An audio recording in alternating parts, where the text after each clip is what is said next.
말씀은 구약성경 창세기 3장 1절로 6절 말씀입니다.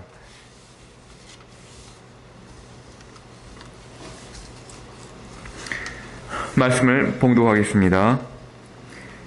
그런데 뱀은 여호와 하나님이 지으신 들짐승 중에 가장 간교하니라. 뱀이 여자에게 물어 이르되 하나님이 참으로 너희에게 동산 모든 나무의 열매를 먹지 말라 하신다냐. 여자가 뱀에게 말하되 동산 나무의 열매를 우리가 먹을 수 있으나 동산 중앙에 있는 나무의 열매는 하나님의 말씀에 너희는 먹지도 말고 만지지도 말라 너희가 죽을까 하노라 하셨느니라.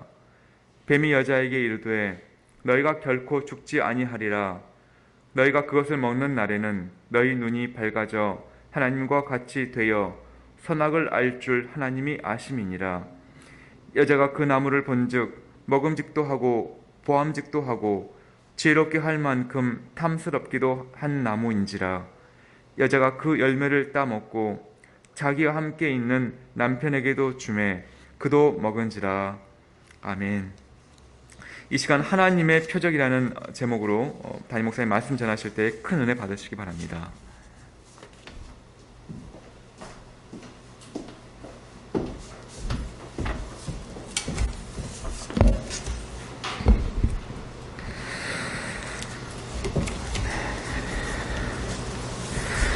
네, 2021년도 새해 첫 주일입니다. 우리 신년 주일이라고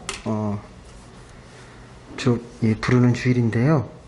일단 모두 새해 복 많이 받으시길 바랍니다. 예. 우리 아까 임 목사님께서 기도하셨지만 올해는 특별히 이제 작년은 코로나로 인해서 많이 힘들고 어려운 시간들을 보냈다면 좀 올해는 더 그런 문제들에서 벗어나서 하나님의 평안과 또 큰 기쁨, 또 하나님의 참 만족을 누리면서 이렇게 살아가는 복된 한 해가 되셨으면 좋겠습니다. 새해를 맞이하면서요, 새롭게 시작하는 마음으로 이 창세기 말씀을 좀 나누려고 합니다. 근데 우리 시작이 되는 말씀이 창세기 말씀이기 때문에 창세기 말씀을 통해서 우리가 어떻게 하나님의 자녀로서 살아갈지를 한번 고민하고 나누는 시간이 되었으면 좋겠습니다. 창세기 말씀은 우리가 아시겠지만 태초의 시작이 기록되어 있습니다. 태초의 시작. 그리고 우리 인간이 어떻게 만들어지고 어떠한 존재인지, 그리고 인간이 어떻게 죄를 범하게 됐는지 그 원죄에 대해서 나와 있습니다. 여러분, 근데 이 성경에서 말하는 죄는요, 이 세상이 말하는 죄와는 좀 근본적으로 좀 다릅니다. 성경에서 말하는 죄는요, 그 어원적 의미가 히브리어 하타라는 말에서 왔습니다. 하타가 뭐냐면, 그러니까 활을 쐈는데 이 관역에서 벗어나는 걸 이 하타라고 합니다. 이게 뭐가 죄냐? 활을 쐈는데 관역을 벗어나 있는 것. 표적을 향해서 나아가지 않고 어긋나서 다른 방향으로 나아가는 걸 죄라고 이야기합니다.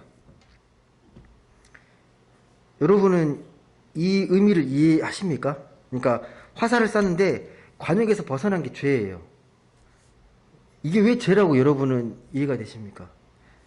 이 말을 제대로 이해하시려면요, 당시에 이 죄라는 의미가 어떻게 만들어졌는지 이 고대 근동 사람들의 상황으로 그들의 삶을 좀 이해할 필요가 있습니다. 당시에 이 활이라는 건 고대 근동에서 활은요, 매우 중요한 도구입니다. 사냥하는, 그러니까 식량을 공급해 줄 수 있는 그런 중요한 도구가 되기도 하고, 또 전쟁이나 또 부족 간의 갈등이 일어났을 때 자기 공동체를 지킬 수 있는 이 무기가 이 화살입니다. 중요한 도구입니다. 그런데 이 활을요, 잘못 사용해서 엉뚱하게 사용하거나, 또 활을 쐈는데 그 표적을 쏘지 못하고 잘못 쏴서 엉뚱한 희생이 생기게 되면 공동체에 문제가 생기게 됩니다. 예. 이게 죄라고 봤어요. 그러니까 활을 제대로 잘 관리하고 제대로 목적으로 사용돼야 되는데 그 목적에서 엉뚱하게 다른 생명을 희생시키거나 다른 데 쏴버리는 것, 이걸 죄라고 여겼습니다. 특히 유대인들은요, 하나님의 자녀였던 이스라엘 백성들은 여기서 죄의 원형을 목격합니다. 뭐가 죄냐? 신학의 눈으로 봤을 때 화살이 관역을 벗어나가지고 생명을 지키지 못하는 것. 이게 죄라고 본 거예요. 근데 그 죄가 내가 잘못해서 나만 잘못한 게 아니라 그 죄의 결과가 공동체 전체에 영향을 끼치게 된다는 겁니다. 공동체의 생명도 위태롭게 만드는 게 이 화살을 잘못 쏘는 것. 예. 내가 잘못하게 되면 개인적 차원으로 끝나는 게 아니라 개인 차원에 넘어서서 이 공동체 전체에 피해를 입히게 되고 생명을 위태롭게 하는 그 결과가 된다는 겁니다. 이게 화를 잘못 쏘는 거예요. 죄는 이렇게 반드시 공동체 전체에 불행한 영향을 끼치게 된다라는 게 죄의 의미로 해석한 겁니다. 그러니까 성경에서 말하는 죄의 의미는요, 뭐 우리가 수많은 죄에 대한 정의를 할 수 있겠지만 이 의미로 압축이 됩니다. 하타, 화살을 쐈는데 관역에서 벗어난 것. 이게 죄의 의미라는 겁니다. 여러분, 그 한자로도 이 죄라는 글자가 있는데 그 글자를 풀어보면요, 매우 의미심장한 느낌을 우리가 받게 됩니다. 예, 지금 화면상으로 혹시 이 죄라는 글자가 보이시나요? 그 위에 그물망이고요. 그물을 뜻하는 그물망이고 아래 부수가 안일 비자입니다. 이 두 글자가 합쳐져서 죄가 됩니다. 무슨 모양이냐면 밑에 그 안일 비자는요. 새 두 마리가 서로 등지고 다른 방향으로 날아가려는 형상을 이 글자로 표현한 겁니다. 근데 그 서로 등을 지고 각기 날고자 하는 방향이 다른데 그렇게 하다가 위에 그물이 걸린 거예요. 이게 죄다라고 말합니다. 이게 죄예요. 그러니까 한자 생긴 모양대로 각기 뜻을 마음을 모으지 못하고 알고자 하는 방향이 다른 가운데에서 그물에 걸린 형상, 이게 죄라는 글자입니다. 이 글자를 잘 보시게 되면 성경에서 말하는 죄라는 의미랑 많이 의미가 상통하게 됩니다. 한자로 이게 죄라는 게 뭐냐면 함께 뜻을 모아서 함께 살아가야 되는데 서로의 관계가 이 갈등이 생겨서 깨지게 되면요, 결국 모두 그물에 걸린 것처럼 불행하게 된다는 거예요. 이걸 죄라고 본 겁니다.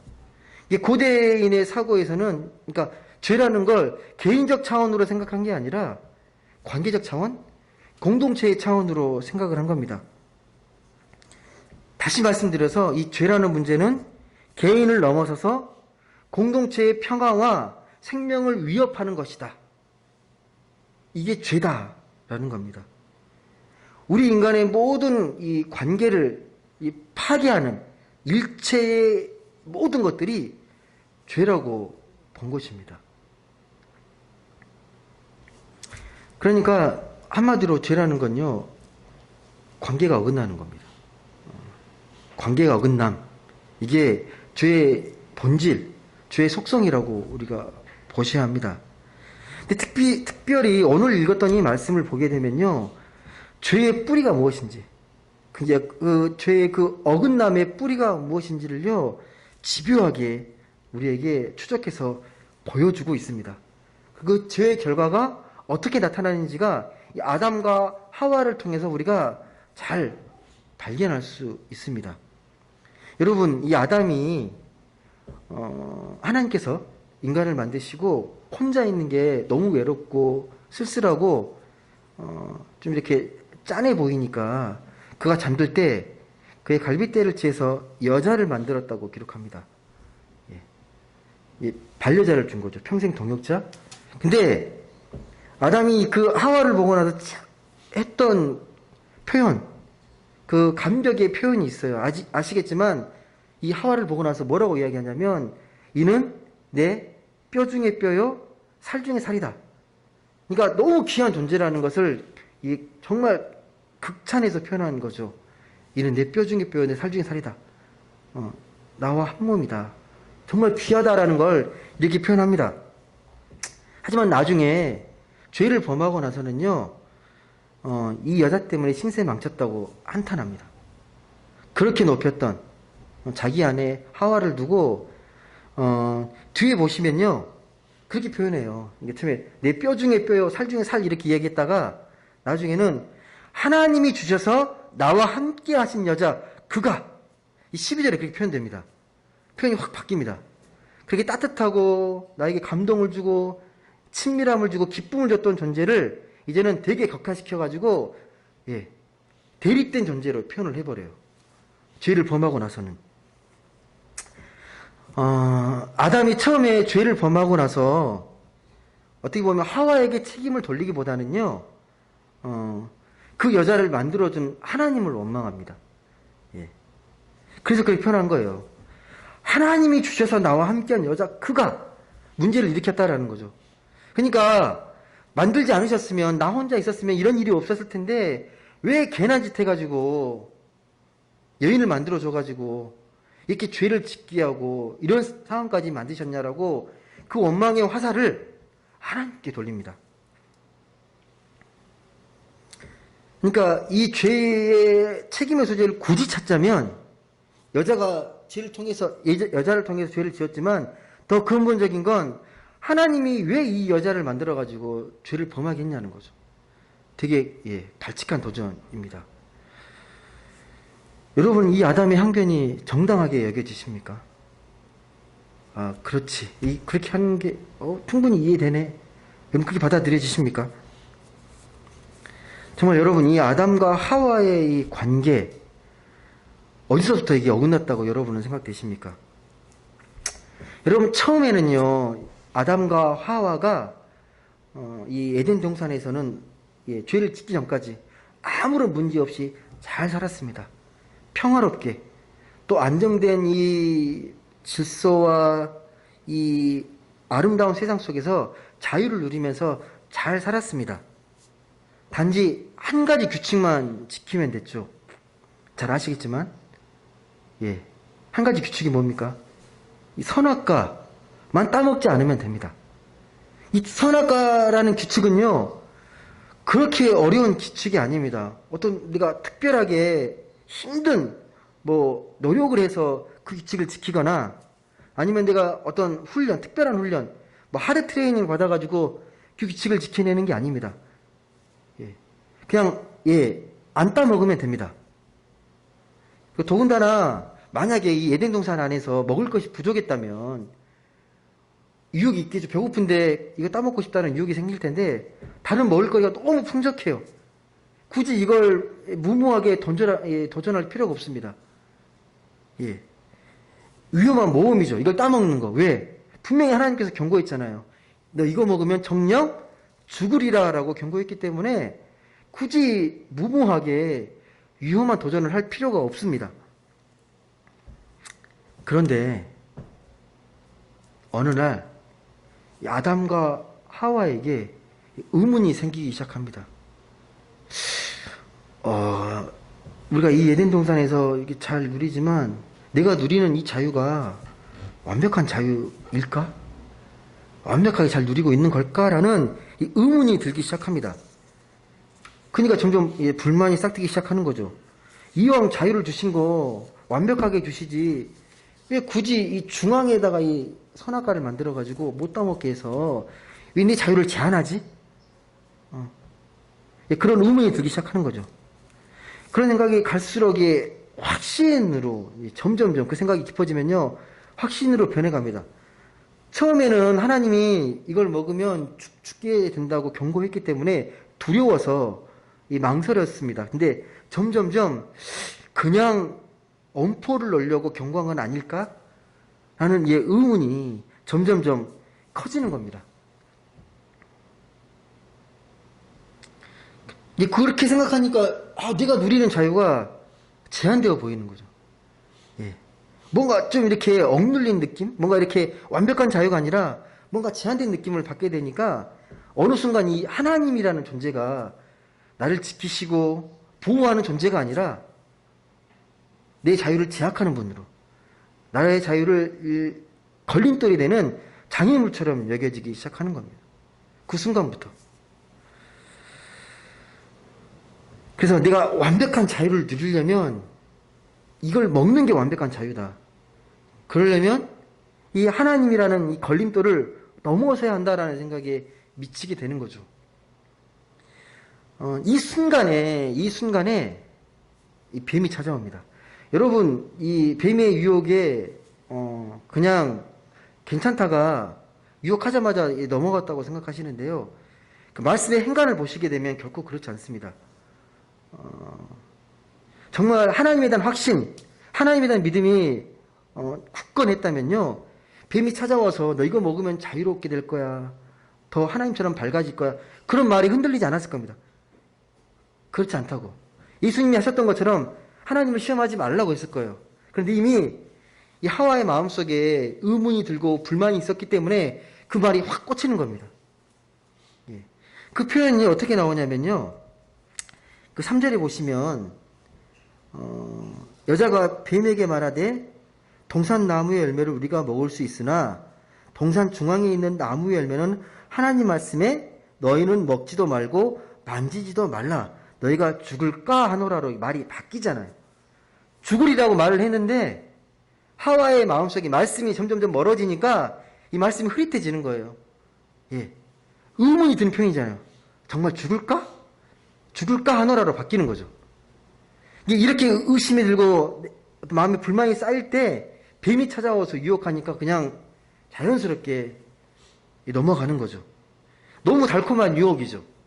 그렇지 않아도 이거 먹고 싶었는데 확신이 들지 않았는데 뱀이 이 하와에게 확신을 준 거죠. 먹어도 돼. 하나님 너에게 그냥 거짓말한 거야. 너희를 속인 거야. 너희 이걸 먹고 눈이 밝아질까 봐 하나님이 두려워서 못 먹게 한 거야 라고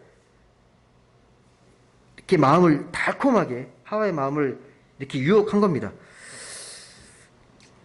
그러니까 이제 하와가 마음이 편해지죠. 전에는 이제 절대적인 신뢰할 수 있는 절대적인 믿음의 존재였다가 이제는 하나님이 거짓말, 나를 속인 존재이구나, 그런 존재이기 때문에 이걸 따먹더라도 양심의 가책을 안 느끼는 거예요. 예. 자기 죄를 이제 합리화하는 거죠. 마음이 무겁지가 않고 마음이 괴롭지 않습니다. 하나님 나를 속여서 저걸 못 먹겠구나, 그럼 내가 먹더라도 부담이 없지 하고 딱 따먹는 겁니다. 여러분, 이게요, 이런 모습이 우리 인간이 이 죄를 합리화하는 과정하고 똑같습니다. 죄를 지을 때 어떻게 우리가 짓습니까? 이 정도는 괜찮지, 괜찮아, 누구나 다 이렇게 죄를 짓고 살아, 합리화를 하잖아요. 비슷합니다. 죽을까? 하나님이 나를 이렇게 좀 얹어 놓으려고 그렇게 좀 세게 말한 거지, 한 개 따먹는다고 무슨 문제 생기겠어라는 자꾸 합리화하는 과정이 생깁니다. 여러분, 그래서요, 죄의 원인, 죄의 뿌리를 우리가 거슬러 올라가게 되면요, 먼저는 하나님 말씀 무시하는 것부터 시작되는 거죠. 하나님 관심에서 이제 어긋나기 시작해서 하나님을 무시하는 과정으로 이어지는 게 죄의 과정입니다. 우리 내면적 심리가 그래요. 죄를 질 때 그냥 확 짓지 못해요. 어떻게든 합리화를 시켜야 돼요. 이 죄를 짓고자 하는 그 마음 가운데서. 그러다 보면 결국은 내가 죄를 짓는데 하나님이 늘 걸림돌이잖아요. 예. 어느 순간에 나를 지키시고 생명을 주시고 은혜를 주시는 분이 아니라 내 삶을 자유롭게 하는데 방해가 되고 걸림이 되는 분으로 이렇게 바뀌어버리는 거죠. 이 하와의 모습이 그렇게 느껴집니다. 여러분, 그렇게 되면요, 결국은 점점점 하나님의 그 관심이 어디에 있는지 거기에 내 마음이 있지 않기 때문에 점점 하나님에 대해서 무뎌집니다. 그리고 하나님도 별로 두렵지 않게 여겨집니다. 내가 죄를 지어도 나에게 아무런 영향을 끼치지 않고 나에게 어떤 해를 끼치지 않는, 아무런 영향이 없는 분, 어느 순간에 하나님이 무력한 존재가 되어버립니다. 그러니까 그렇게 점점 죄를 짓고 죄에 물들다 보면 아무 탈이 없고 그냥 나만 좋으면 되는 거예요. 내가 그냥 만족하고 나만 좋으면 아무런 문제가 없다고 생각하게 됩니다. 한마디로 더 이상 하나님의 관심은 내게 의미가 없게 되는 것입니다. 여러분, 그래서요, 신앙이라는 건, 우리의 믿음이라는 건요, 다른 게 아닙니다. 우리의 관심을 잘 맞추는 겁니다. 어디에? 하나님의 표적에 우리가 그 방향성을, 삶의 방향성을 정확히 맞추는 겁니다. 우리의 믿음을 어떻게 살아가야 되는지, 어떤 방향으로 나아가야 되는지, 그 하나님을 향한 그 사랑의 표적을 잘 보고 거기에 우리의 관심을 잘 맞추는 겁니다. 이게 잘 되지 않으면 우리는 늘 죄의 영향력 속에 살아갈 수밖에 없게 됩니다. 그래서 다시 말씀드리지만 우리의 삶을 죄된 삶에서 벗어나서 하나님이 기뻐하시는 삶, 영적으로 우리가 좀 더 성숙한 삶을 살기 위해서는요, 삶의 관심을 이 세상적인 것으로, 육체적인 것으로 우리가 한정시키면 안 됩니다. 그 차원을 끌어올려가지고 영적인 차원으로 끌어올려서 우리 삶의 시간과 삶의 우선순위를 하나님께 두는 겁니다. 하나님의 관점으로 변화시키는 거예요. 영적으로 봤을 때 하나님이 뭘 기뻐하시고 뭘 원하시는지를 그걸 깊이 깨닫고 거기에서 내가 어떻게 사는 게 참 만족이고 참 기쁨이고 참 행복인지를 거기서 발견하는 겁니다. 세상적인 차원에서 발견하는 게 아니라 하나님의 관점으로 내 시선을 끌어올려서 내가 어떻게 하면 하나님이 참 기뻐하시고 나도 만족할 수 있을까? 그걸 깨닫는 겁니다. 그게 우리가 신앙을 잘 사는 겁니다. 여러분, 그러면 하나님의 그 표적, 하나님의 관심을 우리가 잘 맞춘다는 건 구체적으로 뭘 의미하겠습니까? 어떻게 하는 게 하나님의 관심, 하나님의 관점을 잘 맞추면서 우리가 나아가는 것이겠습니까? 무엇으로 나타나죠, 우리가? 하나님의 표적을 잘 맞춰서 우리가 신앙생활 잘하고 있다. 이 뭘로 드러나는 겁니까? 뭘로 나타나는 거죠?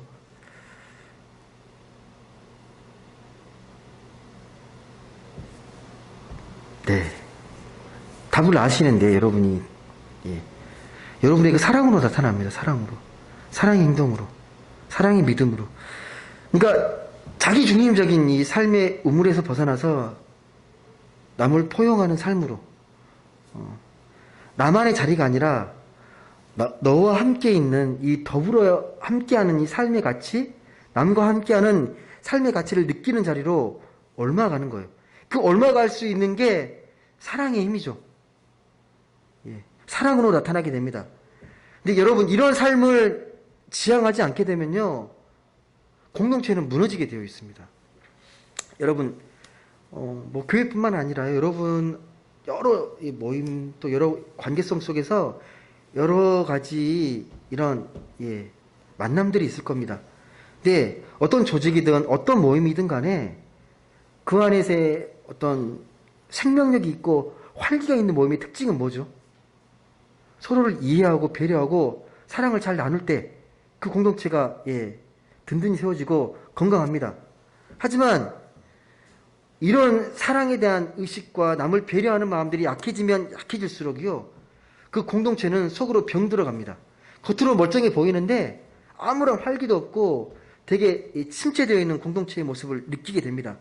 몸은 함께 있는데 실은 서로 등지고 딴 생각으로 살아가는, 아까 제가 한자를 보여드렸던 그 안일비자의 모습이에요. 각기 자기가 날고 싶은 곳으로만 날려고 하는 거죠. 그러다가 그물에 딱 걸려버리는 형상.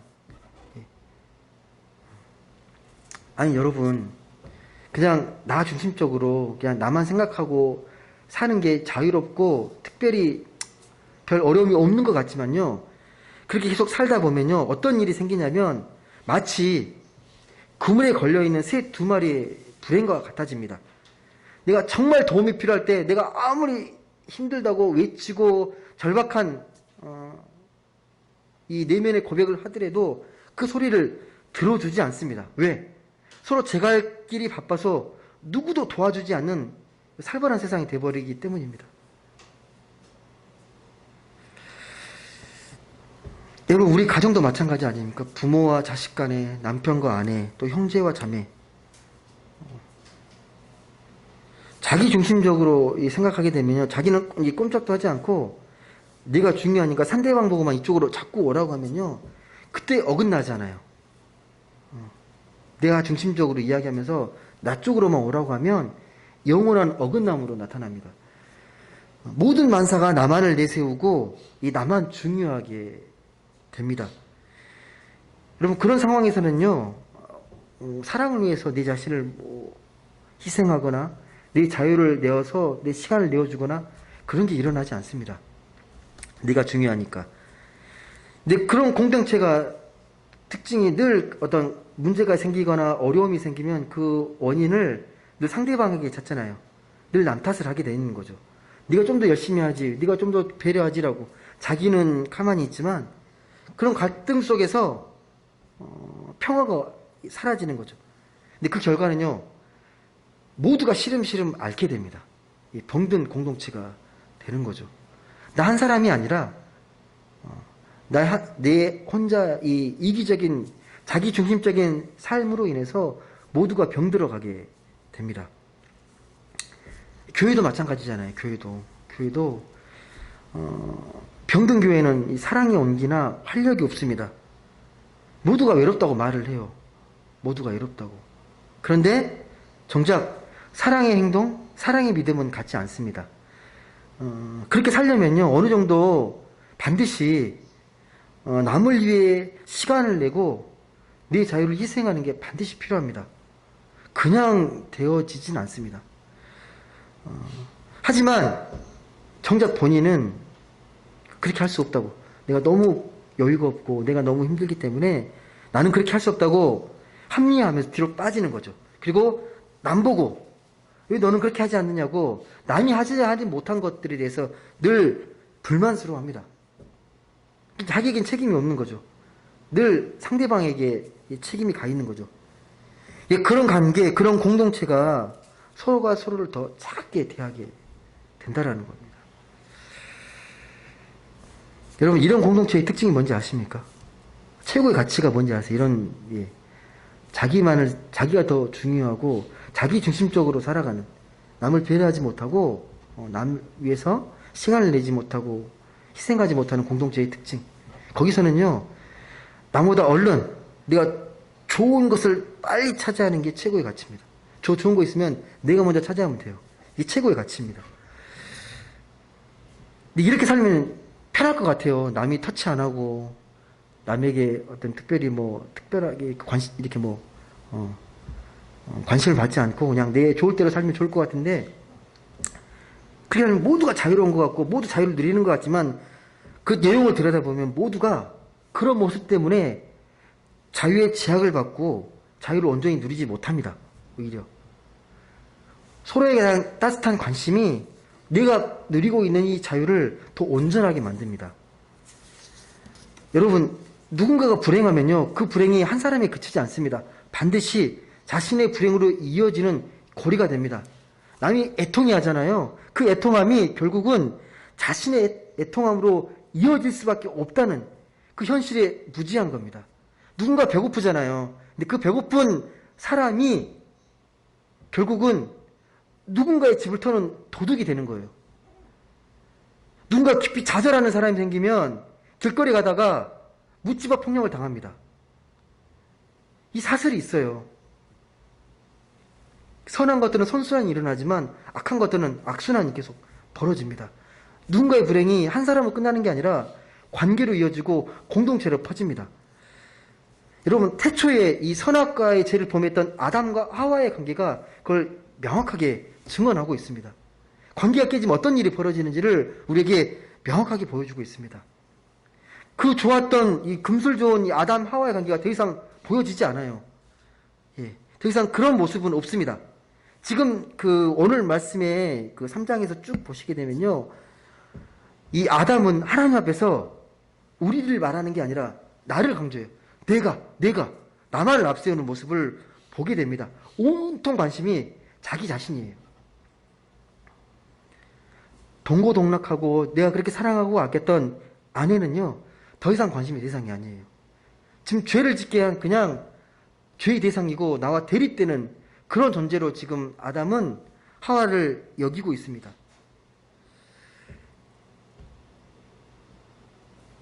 이게 뭐냐면요, 여러분.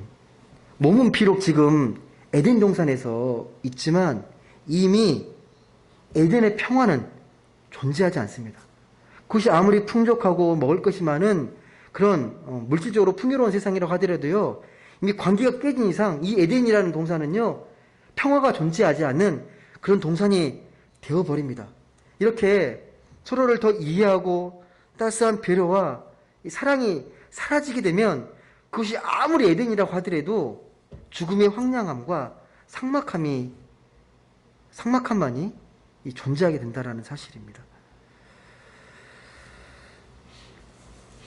말씀을 맺겠습니다. 여러분, 그러면 우리는 어떻게 살아가야 되겠습니까? 이런 세상 속에서.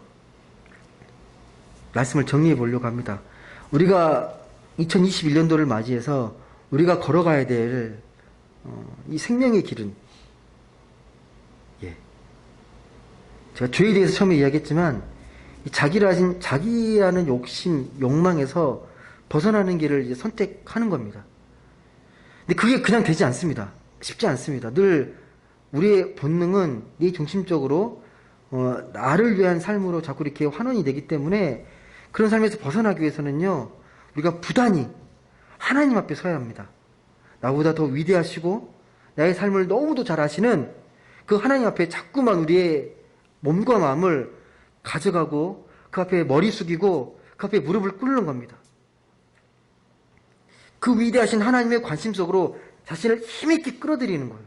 자꾸만 내 힘으로 안 되기 때문에 하나님의 도우심을 의지하고 더 위대하시고 사랑 많으신 그 하나님 앞에 자꾸 내가 머리를 숙이고 그 하나님의 은혜를 구하면서 그 하나님을 관심 속으로 네 자신을 힘있게 끌어들이는 것입니다. 그러면서 네 자신이 얼마나 부족한 존재인지, 내가 얼마나 이기적인 존재인지를 깊이 깨닫고 겸손해지는 겁니다. 아, 내가 이렇게 살면 나만 생각하고 사는 게 얼마나 어리석고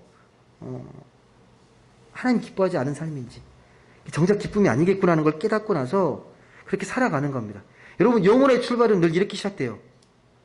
하나님 앞에 머리 숙이고 겸손해지는 것으로 새로운 출발은 늘 시작이 됩니다. 네 삶을 반성하면서, 그러니까 내 중심적인 삶에서 하나님이 기뻐하시는 하나님 시선이 머무는 곳으로 삶의 중심을 옮겨가는 것입니다. 그것이 바로 영적으로 우리 삶이라는 화살을 하나님의 관역으로, 하나님의 표적으로 향해 삶을 쏘는 것입니다. 그런 마음으로 우리가 살아가기를 하나님 앞에 다짐하면요, 반드시 하나님께서 도와주실 겁니다. 성령께서 그 생명의 관역을 향해 온전히 나아갈 수 있도록 그렇게 우리를 인도해 주실 겁니다. 그래서 하나님의 관역을 향해 나아가는 삶이 얼마나 기쁜 삶인지 참 기쁨을 우리에게 맛보게 하실 겁니다. 하나님은 우리에게 늘 새롭게 시작할 수 있는 새 힘을 주실 수 있는 그런 전능하신 분이십니다. 그 하나님을 온전히 믿고 2021년도를 시작하셨으면 좋겠습니다. 우리가 그런 하나님을 신뢰하면 신뢰할수록 우리 믿음과 삶은 더욱더 든든해질 것입니다. 올 2021년 이 새해를 맞이해서 꼭 그런 다짐을 했으면 좋겠습니다. 올해는 작년보다 더 남을 더 아끼고 사랑하는 마음이 깊어지기를. 근데 그 마음이 나만의 기쁨이 아니라 우리 관계의 기쁨, 이 공동체의 기쁨, 하나님의 기쁨으로 점점 깊어져 간다는 걸. 그 생각과 삶의 지평들이 점점 넓어졌으면 좋겠습니다. 그게 바로 관역을 제대로 쏘는 거예요.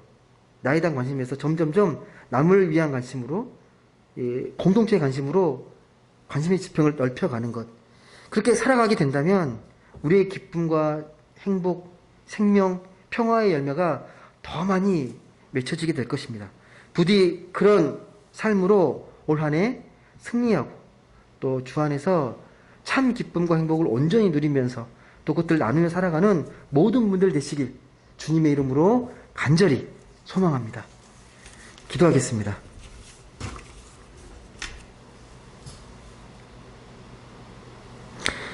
사랑의 하나님, 감사합니다. 올 새해 첫 주일을 맞아 하나님 앞에 예배하게 하시니 감사드립니다. 우리가 하나님을 믿는다고 하면서도 정작 우리의 마음이 하나님의 관심보다 내 자신에 대한 관심과 내 욕망에 더 마음이 쏠려 있진 않았는지, 거기에 골몰하고 있진 않은지 다시금 되돌아보는 그런 첫 주가 되었으면 좋겠습니다. 작년보다는 올해가 더 나은 삶으로, 그 나은 삶이 하나님을 향한 마음으로, 남을 더 깊이 배려하고 사랑하는 마음으로 깊어지면 좋겠습니다. 그래서 참 기쁨이 어디에 있는지, 참 만족이 어디에 있는지를 깊이 깨달아서 그렇게 하나님의 마음을 흡족해 해드리고 우리도 더욱 참 기쁨과 행복한 삶으로 나아가는 우리 모두가 되게 하여 주옵소서. 늘 함께하는 우리의 이웃들, 가족들, 공동체 식구들, 하나님 늘 한마음 한뜻으로 하나님 나라를 향해 나아가는 복된 귀한 공동체, 지체들이 다 되게 하시고 올 한 해 무엇보다도 하나님을 더욱더 깊이 의지하고 하나님을 더욱더 만나고 그 관계가 깊어져서 더욱더 하나님 앞에서 온전한 믿음과 그 승리의 삶으로 나아가는 우리 모두가 되게 하여 주옵소서. 감사드리며 사랑이 많으신 예수님의 이름으로 기도드립니다. 아멘.